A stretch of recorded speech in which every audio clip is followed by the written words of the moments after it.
Oke, halo teman-teman, apa kabar? Selamat datang lagi di channel saya dengan saya Garvin Gui, dan di video kali ini sama ya, pasti selalu bahasnya psikologi sih.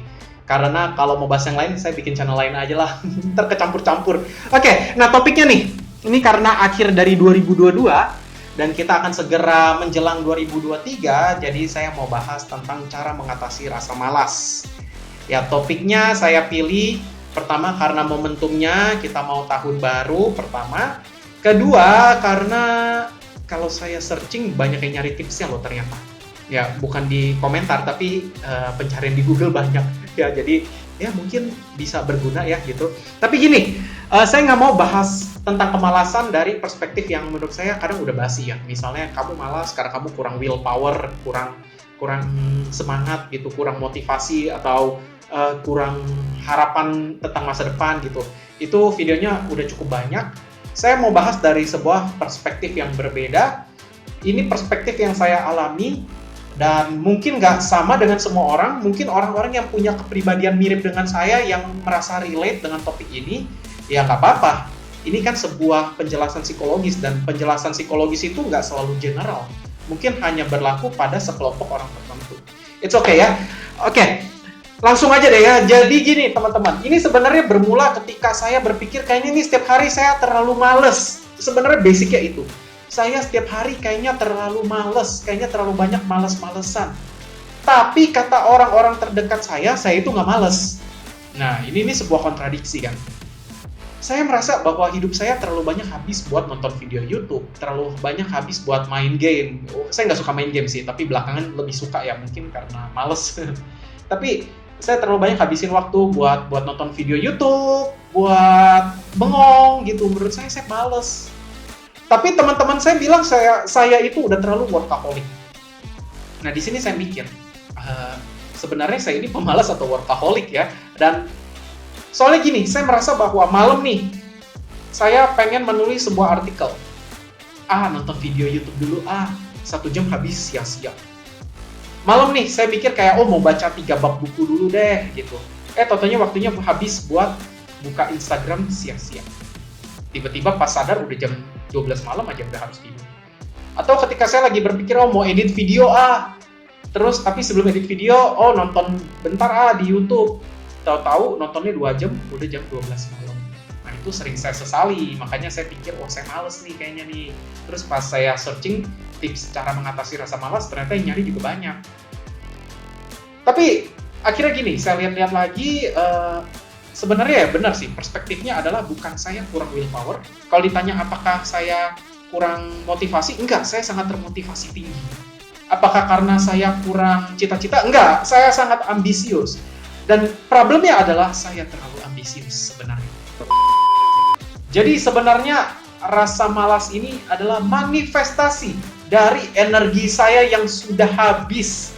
Jadi karena terlalu ambisius, saya akhirnya terlalu banyak mengeluarkan energi, banyak kegiatan yang ingin saya lakukan, akhirnya makin malam makin males gitu. Karena energinya semata-mata udah habis, bukan karena males sebenarnya.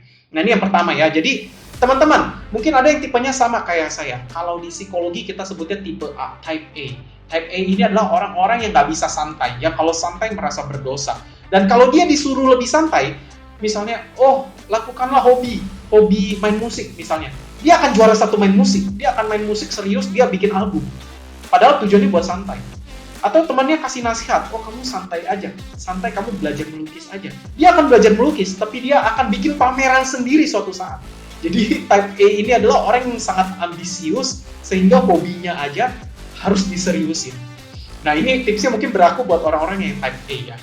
Jadi yang pertama, teman-teman perlu belajar membedakan rasa malas atau kewalahan.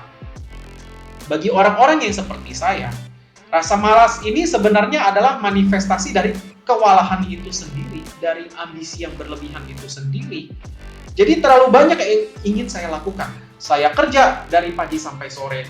Saya juga menulis buku. Ya, 1 buku saya yang sudah terbit, ini ditulis 3-4 bulan, lupa ya berapa lama. Lalu saya sambil menulis buku yang lain juga. Saya kelola channel YouTube ini juga. Saya suka baca buku juga, saya suka nulis jurnal ilmiah juga untuk penelitian. Saya punya banyak sekali hal yang ingin saya lakukan. Sehingga akhirnya di malam hari saya udah capek, saya nggak mampu nyelesain semua bucket list saya, dan saya nyalahin diri sendiri, bilangnya males. Padahal itu bukan rasa malas, itu kewalahan. Dan ini sering terjadi pada orang-orang dengan kepribadian type A. Nah, teman-teman, kita perlu belajar untuk meluangkan waktu, untuk melakukan hobi, untuk beristirahat, untuk punya social life. Karena biasanya tipe-tipe A seperti saya, yang ambisius ini, suka lupa bersosialisasi dengan orang lain. Suka lupa untuk having fun dengan dirinya sendiri. Pertanyaan berikutnya, berapa persen waktu yang perlu kita luangkan untuk having fun? Dalam artian kita benar-benar bersenang-senang aja, menekuni hobi aja, social life aja. Nah, jawabannya adalah 20%. Kenapa 20%? Ini saya ambil dari kasusnya Google ya. Jadi kantor Google ini teman-teman, mereka punya peraturan bahwa semua karyawannya, semua ya, dalam seminggu harus punya 1 hari. Seminggu kan 5 hari kerja. Dalam 5 hari harus punya 1 hari yang diluangkan untuk mengerjakan proyek apapun yang mereka suka.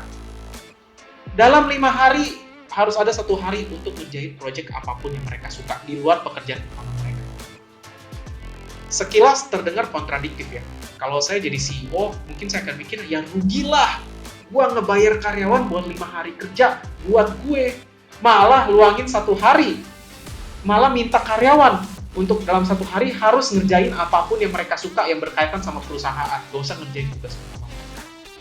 Tapi ternyata dari program ini Google ngehasilin banyak produk-produk terbaiknya. Kayak misalnya nih ya, di sini saya catat Google News, itu hasil dari produk 20% ini. Jadi karyawannya berpikir ya, 20% ini untuk ngerjain project yang mereka mau, yang mereka suka, tanpa harus ngeliat job desk mereka, jadilah Google News. Jadilah Google Mail atau Gmail. Ya, Gmail yang sekarang hampir dipakai semua orang ini, hasil dari produk 20% project bebas. Artinya apa sih?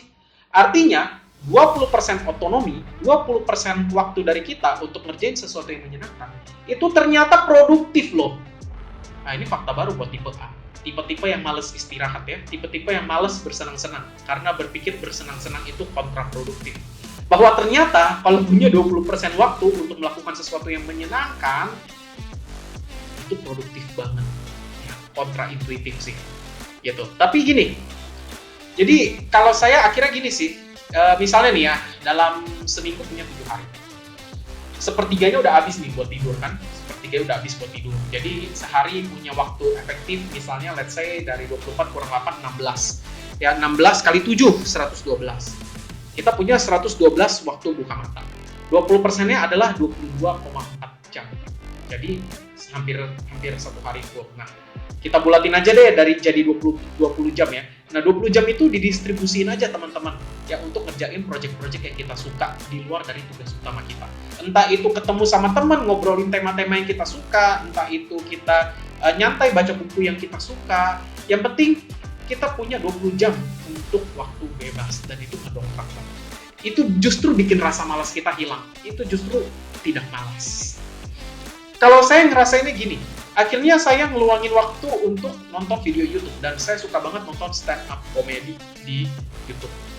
Saya pikir itu kegiatan yang gak produktif, tapi dipikir-pikir itu produktif. Ya, saya baru nyadar ketika saya mengajar profesi sebagai seorang dosen dan public speaker, ketika memberikan materi seminar, itu saya kadang nyelipin jokes. Ya, jokes itu kadang otomatis kepikiran aja. Kenapa? Karena suka nonton film stand up comedy sebenarnya. Jadi saya punya pola tersendiri. Akhirnya kayak stand up comedian kan punya pola rule of 3 ya. Jadi harus 1, 2, 3-nya ini harus kejutan. Orang akan tertawa. Nah, karena secara nggak sadar saya pakai itu ya untuk menyelipkan komedi, dan itu bikin pengalaman saya memberikan seminar itu disukai orang. Jadi tidak kontraproduktif, malah produktif banget.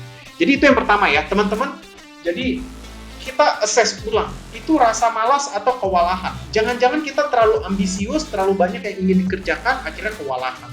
Belajar untuk lebih santai, luangkan 20% waktu kita untuk santai. Gak usah dipikirin berlebihan. Kalau kita nggak punya waktu santai, malah kita nggak kreatif, malah kita nggak produktif. Justru dengan meluangkan 20% santai ini, kita lebih baik, lebih produktif. Itu yang pertama. Yang kedua, Nah, ini tipe A juga nih. Ya, belajar menghargai pekerjaan atau kewajiban kita. Saya nggak tahu sih semua tipe A mengalami ini atau tidak, tapi karena saya sangat ambisius, kadang-kala beberapa pekerjaan saya anggap gak penting. Ya, contoh ya, misalnya jadi dosen nih. Jadi dosen itu kan tanggung jawabnya 3. Mengajar, penelitian, pengabdian masyarakat. Akhirnya saya menganggap 3 yang di luar hal ini nggak penting.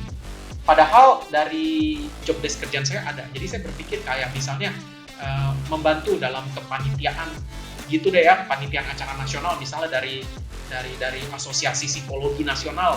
Saya merasa kayak ngapain sih jadi panitia gitu, kan tugas dosen ngajar, abdi mas, penelitian. Karena saya nggak menghargai, jadinya apa, kerjanya setengah-setengah, jadinya males gitu, jadinya males, sebenarnya arahnya ke sono, jadinya males. Nah, di sini saya sadar kalau saya perlu belajar untuk menghargai itu, meski itu terkesan sepele, meski itu terkesan kayaknya nggak penting bagi saya. Kenapa? Karena pertama itu kewajiban saya. Kalau saya nggak suka itu, saya jangan jadi dosen. Kalau saya nggak suka ikut asosiasi, kalau saya nggak suka ikut acara-acara asosiasi, jangan jadi dosen lah. Gitu, jangan jadi manusia yang lebih tepat lagi. Tapi itu adalah konsekuensi dari profesi yang saya pilih, dan saya harus menghargai itu. Dan di balik menghargai itu, sebenarnya ada value-nya. Misalnya dengan saya banyak bersosialisasi, saya jadi punya koneksi. Dengan saya suka bersosialisasi, saya dapat pengetahuan baru yang mungkin selama ini saya hanya dapat pengetahuan dari baca buku, nonton video. Ternyata bisa didapatkan juga dengan bersosialisasi. Ya, jadi kadangkala banyak hal-hal yang kewajiban kita, yang kita nggak suka, yang bikin kita males, itu sebenarnya bermanfaat. Kita hanya nggak menghargai itu doang. Kita hanya berpikir itu nggak penting doang, padahal penting. Nah, ini yang perlu kita pikirkan ulang ya. Termasuk teman-teman yang masih kuliah nih. Mungkin kadang-kala ada tugas-tugas yang kalian anggap nggak penting. Tapi di balik nggak penting itu kita nggak pernah tahu. Jangan-jangan itu ada value tertentu yang bikin kita makin upgrade. Nah, itu yang kedua, akhirnya saya tanamkan ke diri sendiri ketika saya malas. Yang ketiga, istirahat yang cukup. Nah, ini juga kontra intuitif ya. Jadi istirahat yang cukup. Jadi hati-hati dengan pemikiran bahwa kita harus selalu produktif setiap saat. Karena kalau kita berpikir kita harus terus produktif, itu malah bikin kita nggak produktif. Jadi kalau kita terlalu mengejar produktivitas, kita malah jadi nggak produktif. Kenapa? Pusing, terlalu banyak yang dipikirin, jadi bingung mana yang harus diprioritaskan. Nah, justru kita perlu ada yang namanya istirahat. Karena istirahat membuat kita recharge energi kita, recharge pikiran kita, dan akhirnya kita bisa lebih produktif. Jadi kita lihat nih, idealnya nih waktu tidur kita adalah 8 jam sehari. Mungkin bagi saya 8 jam sehari itu terlalu banyak. Oke, 6-7 jam sehari itu masih cukup. Mungkin bagi saya 6-7 jam. Pastikan dalam sehari cukup tidur 6 jam. Kalau bisa 8 jam akan lebih baik. Lebih dari 8 jam nggak baik. Pastikan cukup 6 jam. Dan jangan coba untuk cicil. Misalnya, karena hari ini tidur 4 jam, tebus 2 jam tidur di siang hari. Oke, tidur siang itu baik, tapi nggak bisa pakai cicil. Tidur siang itu harus jadi bonus. Jadi kalau jangan berpikir ingin bikin lifestyle 4 jam malam hari, 2 jam siang hari. Nggak produktif. Justru nggak produktif ya. Jadi istirahat harus cukup. Ya, dengan istirahat yang cukup, tubuh kita akan punya energi, bisa untuk beraktivitas, jadi lebih kreatif juga, nggak males juga. Nah, ini juga penyakit bagi orang tipe A yang malas istirahat. Ya, kayak saya, kalau saya mau benar-benar turutin, mungkin sehari tidur 4 jam. Karena jam 12 baru mau mulai kerjaan hal lain, non-stop. Oke, jadi mungkin itu dulu ya tentang mengatasi rasa malas ya untuk tipe A kayak saya.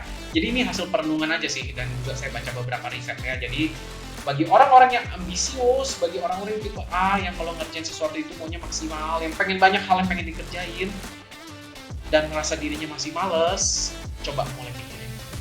Itu rasa malas atau itu adalah manifestasi dari kewalahan. Kita kecapean sebenarnya, bukan males. Yang kedua, belajar untuk menghargai aktivitas utama kita. Yang ketiga, punya waktu yang cukup buat istirahat. Ya, jangan ngorbanin waktu istirahat. Oke, mungkin itu dulu. Semoga bermanfaat bagi teman-teman. Thank you. Sampai ketemu lagi di video selanjutnya. Sampai jumpa.